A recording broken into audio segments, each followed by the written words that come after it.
Dewleta Tirka dagirker bi hevkariya PDK êrişî qadên gerîla dikin. Li her çaraliyên Kurdistanê daxwaz ji PDK tê kirin ku dest ji xeta xiyanetê berde, lê PDK guh li bangên tukesî nake û di xiyaneta xwe de berdewam e. PDK bi van kiryarên xwe rê dide dewleta Tirk ku Kurdistanê dagir bike. Hevseroka PYD Ayşe Hemelîka got ku siyaseta PDK û dewleta Tirkiyeke dixwazin Kurdan qir bikin. يعني سیستم قدپی و سیستم دولت ترکیه که خیرش برگود بلده که دستی خو کرنه دستی هفته تم تنکرنه کردا و قرکرنه کردا و پروژه ریفابری خسار نیلن بسر کفن یعنی هم دبینن پروژه نفسیه که و هدفیه که قرکرنه کردا به.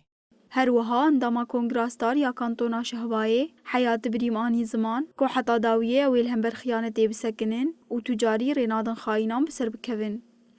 لانش دست بک خدا ده حمیزه دجمن توه و اخوانات چه که و کلک دجمن ما دسکنه و دخوزه ما کردات تنایی بکه و معنو بخوا انسانی که کردم ام بهیوینه و انسانو جی وگر دیروک خو کون کوک خو کون ام کرده بره بن و ام جیان بره به هفدرا جیان بکن طبعا وک جن کرجی ام بره خانات بسکنن ام دجی فاشیسم بسکنن ام نیلن مثلا و خط اخوانات بسرکه و حرتم ام هم بر ونو بسکنن Dewleta Tirka dagirker bênavber êrîşan li dijî herêmên Başûrê Kurdistanê pêktîne û di encama êrîşan de gelek zirar jî çêdibin. Lê tevî wê jî PDK li hember van êrîşan bêdeng maye û dest ji hevkariya bi Tirkiyê re bernade.